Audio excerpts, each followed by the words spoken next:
Welcome to another episode of the Innovating Together podcast. I'm your host, Bridget Burns with the University Innovation Alliance. I am super excited for today's episode because we typically are talking about all the relevant and cutting edge things happening within the UIA or the broader higher ed landscape.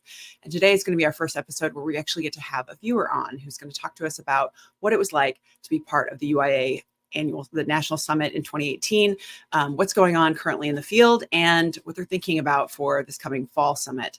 But first, I wanted to share that the UIA's Innovating Together podcast is sponsored by Mainstay, which is it used to be called Admit Hub. It's been so long that I've almost forgotten their name. They are the student retention and engagement platform that many institutions use that engages in RCTs and external validation in a way that we think edtech companies should to prove that their products work. They've also been very effective at helping institutions achieve the things that we're most worried about, which is increasing retention and being able to keep students in and reduce summer melt. They did that with 21% reduction in summer melt at Georgia State and helped them retain 1,200 students they would have otherwise lost. So check out mainstay.com for more information about them. Now, on to today's episode. I'm really excited to welcome Gill Hunter from Eastern Kentucky University, who is the AVP of Retention and Graduation. Gill, thanks so much for joining us. I'm really excited to that we met in person briefly, but we also have emailed a bit, and so it's been this as close to IRL as we get these days. That's right. That's right. Absolutely. Well, thanks for having me, and I'm really pleased to be on too, Bridget. I appreciate it. Well, so you reached out because you listened to the podcast and watched the shows, and you were saying that when I was talking about the upcoming UIA National Summit, which is going to be coming up in October in Tempe, Arizona, that it was reminding you of the UIA National Summit in 2018. And so, and you were thinking about how you're preparing. And I was like, man, would you come talk about that? Because people don't understand how magical this is. And I feel like I can't be trusted because I actually, so I'm looking for an outside perspective on what it was that folks missed and what they can think about or what you're thinking about when you are anticipating this fall. So can you share about how did you first connect with the UIA, I guess? Yeah, so I'm happy to talk about all that. And I know one of the first rules of podcasting is to never correct the host, but it was not the announcement of this year's summit that made me think of the 2018 summit. I have thought about it many, many times, talked about it many, many times since I attended.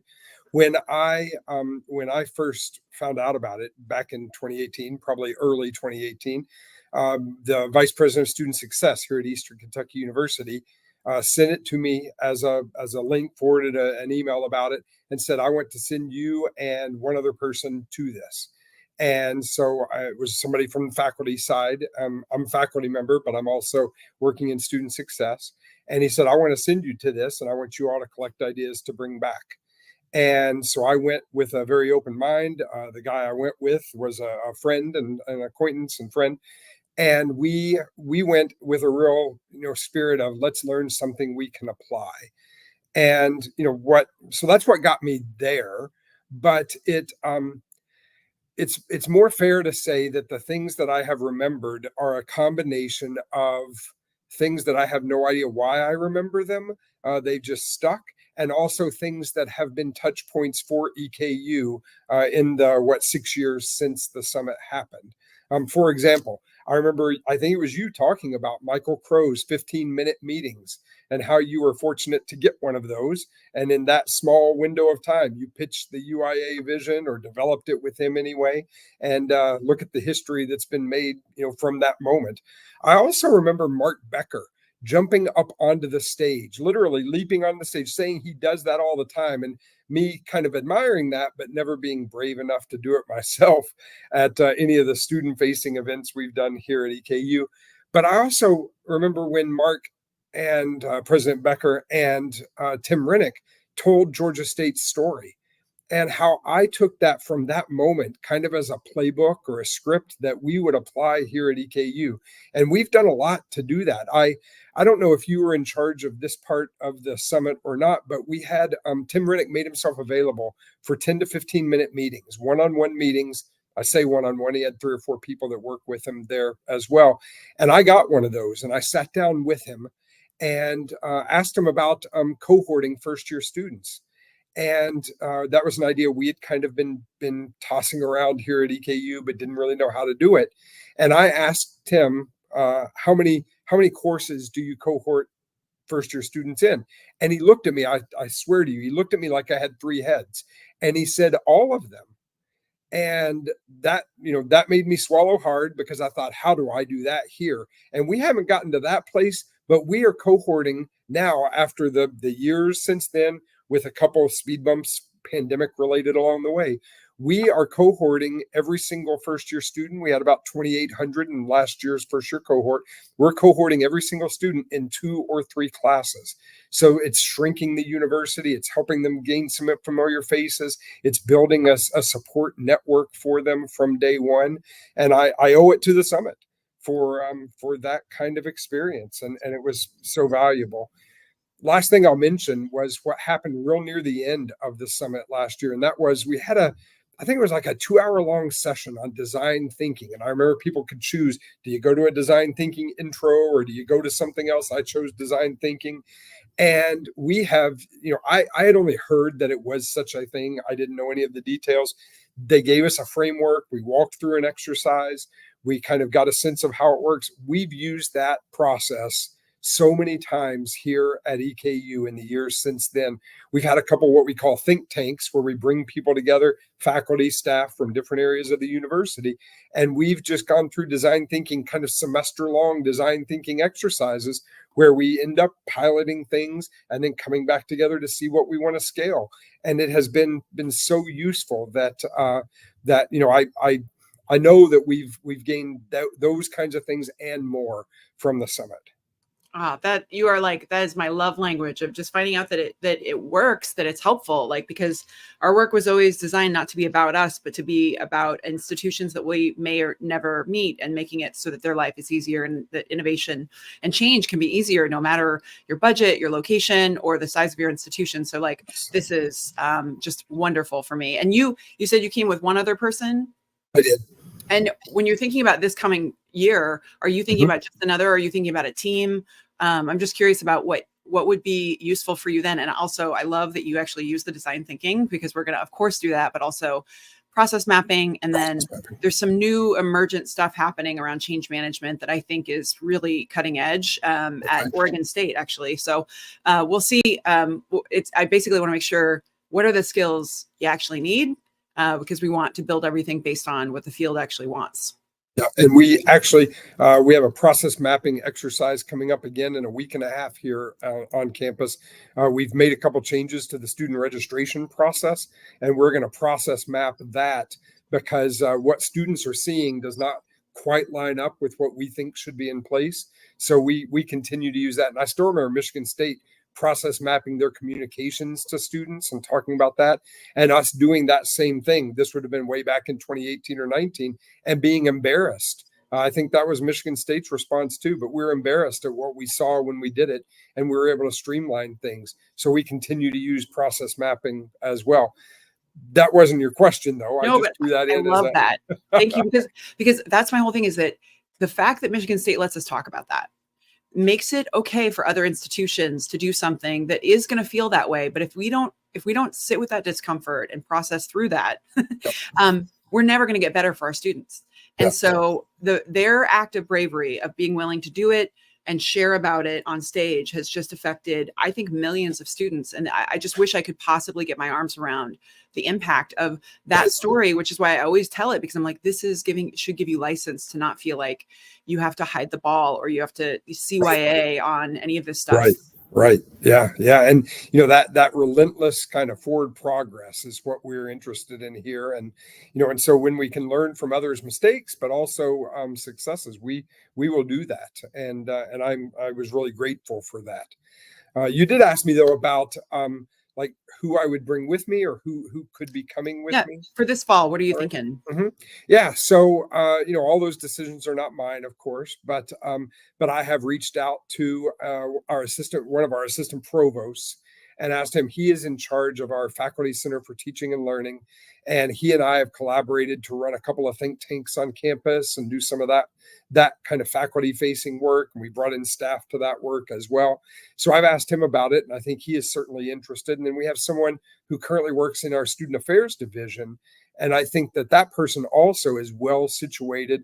Has been in a couple of meetings with me lately where Georgia State constantly comes up, and so I went to him and said, "Hey, I think that there is this summit coming up that you might be interested in and want to do something with." So that could be our team of 3. But I know that you're kind of pushing team of 3, team of 5, and if I can get EKU to focus on team of 5, then that will benefit our work immensely. And so I'm gonna try to advocate for that.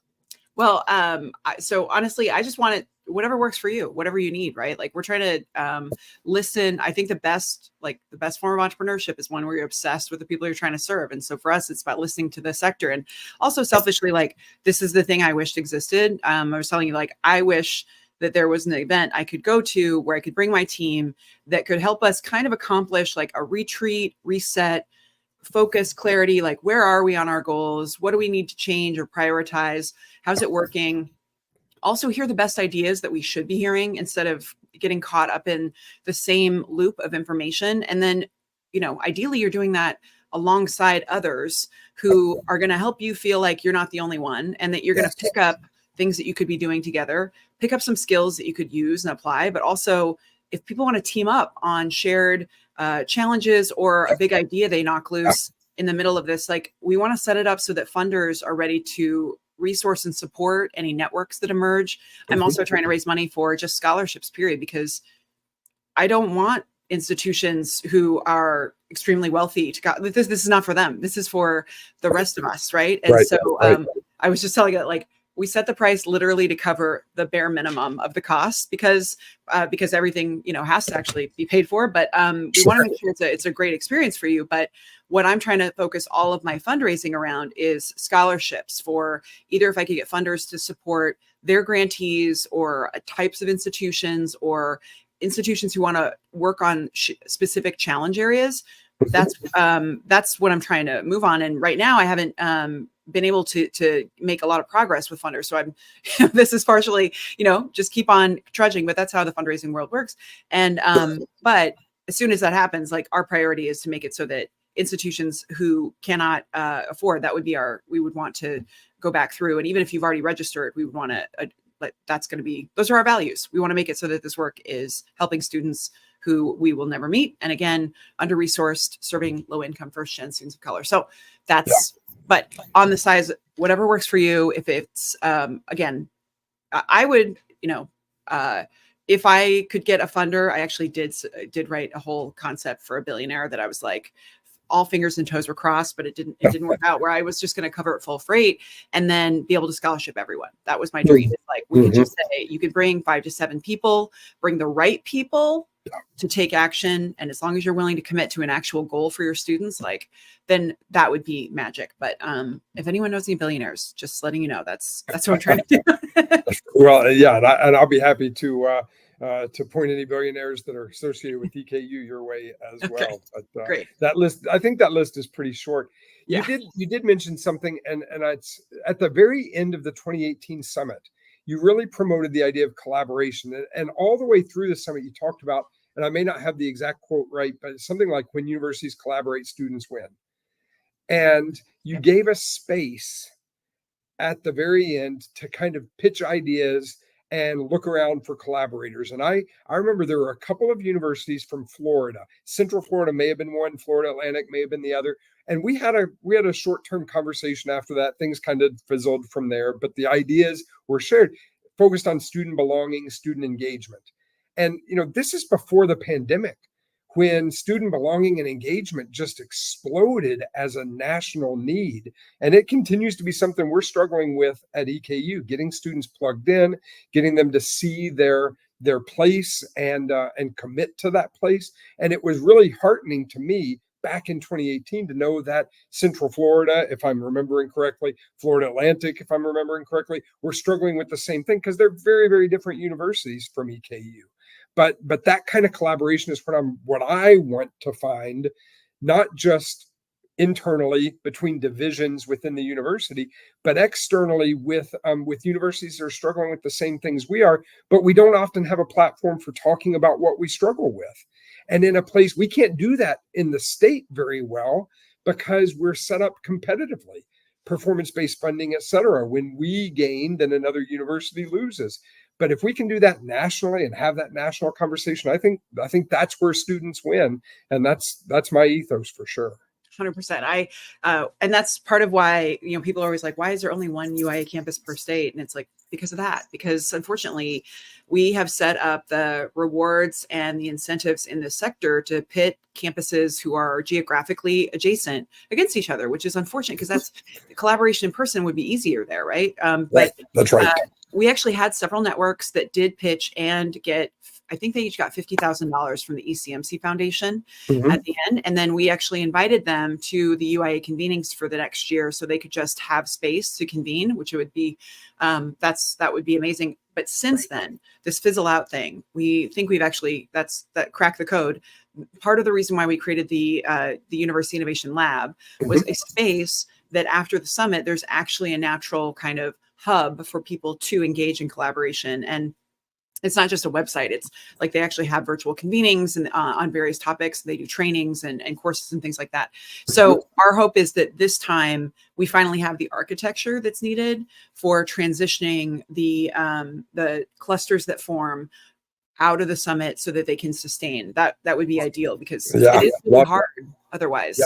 Yeah, I love that, and I think sign us up. We want to be a part of that, and we want to be leaders in that field for sure.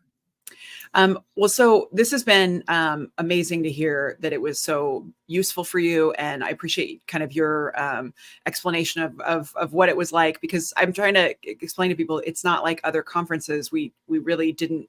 We were trying to change what we expect from conferences. We were trying to shift the experience so that it was much more around like not fighting biology and actually leaving feeling like you actually got energy from the experience and didn't leave feeling like, oh God, I'm so exhausted to go home. Right. Which is how we mostly feel.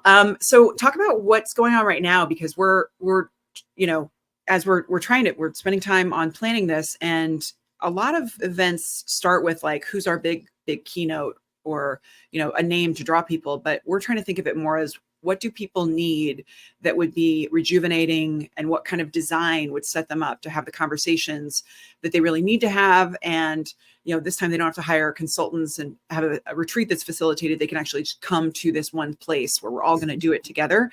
So talk about the challenges right now that you feel like your institution wants to talk about or, spend time on together. Sure, and I can do that. I mentioned, I mentioned student engagement and belonging. Certainly that is at the top of the list. In terms of student-focused outcomes we're seeking, it's simple things like attendance and participating in the process. I know I've read from some other universities in the Chronicle and Inside Higher Ed, that kind of thing, where they've been writing about attendance as a major problem nationally, and we want to do something about that. But also just student participation in the process of learning. We know that is a real need for us. We are growing our online presence. We have, I'll get the number wrong, but something like 5,500 online students right now on a campus of 15,000, or a university of 15,000, and we want to grow that. But how do you build affinity? How do you get students to own their learning process when they're online? Well, that same problem translates to, in classroom, on campus kinds of scenarios too. So we want to work on that. But broader than that, I'm an English faculty member. So my area is liberal arts.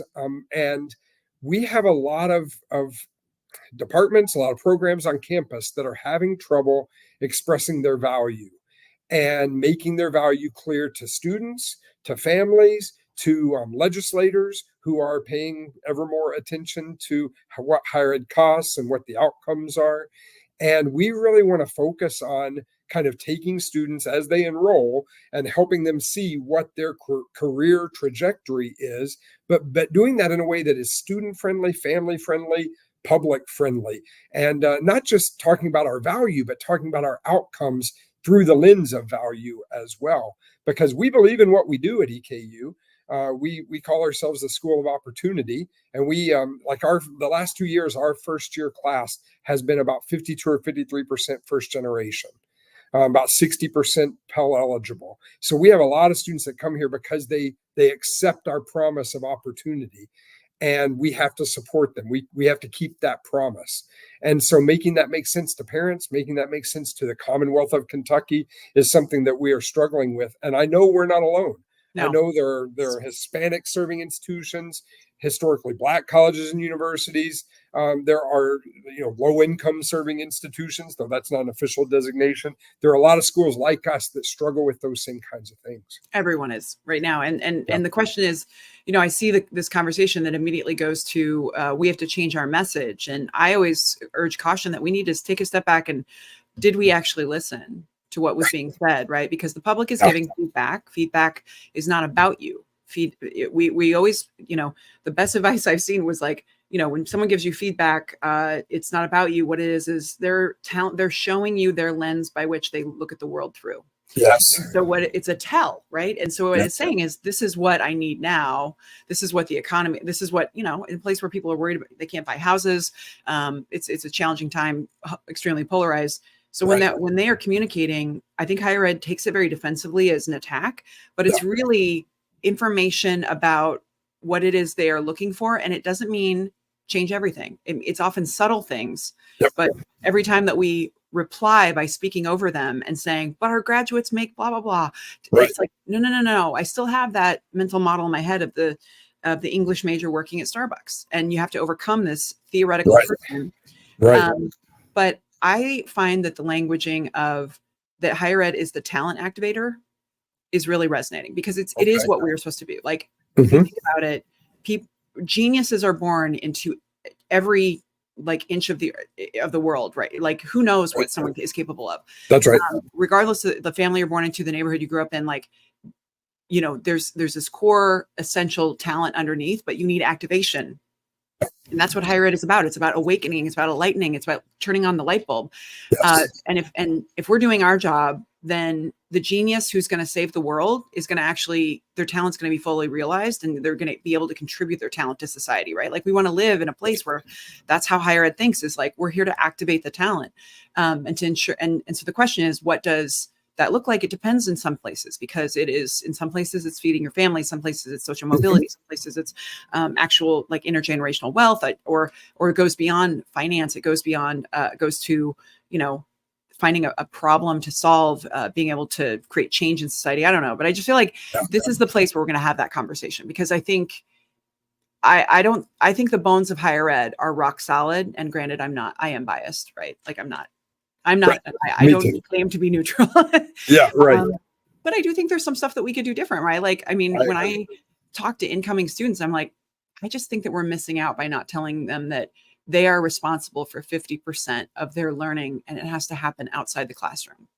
And if they start seeing it as, you have to maximize this place, and 50% is going to happen outside the classroom, that would make them not feel like they're just here to be passively spoon-fed. That's right. Right? Like, we have to think differently about it. And I think there's so again, it's little tweaks, but the bones are good.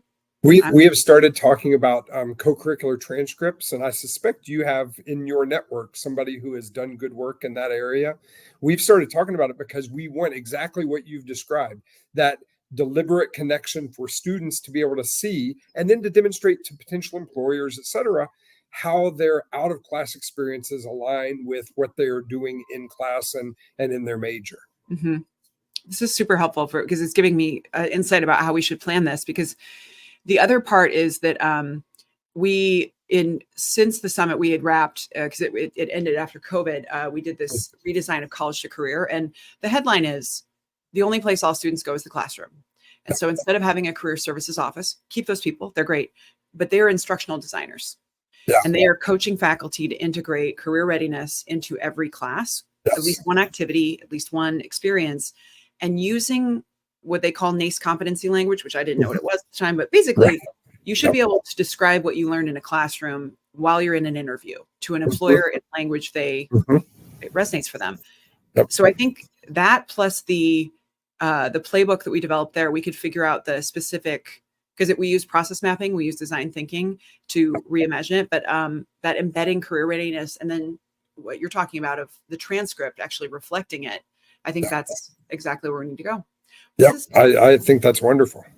Well, this has been so wonderful for me. I feel like this is a very selfish thing. Like sometimes we were just at a convening with all our campuses, and they're telling us all the cool stuff that's happening. And we're like, I don't think you understand, when you run a remote organization that's virtual, that you kind of live on fumes or breadcrumbs, because you're like, you're working away and you don't actually know always the impact because, you're too busy building the next thing. So it is super wonderful. I'm going to have to make sure that our fellows and our liaisons who help make this incredible event understand just the value it created. So, Gill, this has been 10 out of 10. So excited. And I'm so excited for you to come to the summit. And for folks at home, it's going to be October 22nd to 25th, and it's in Tempe, Arizona, UIA Summit 2024.eventbrite.com.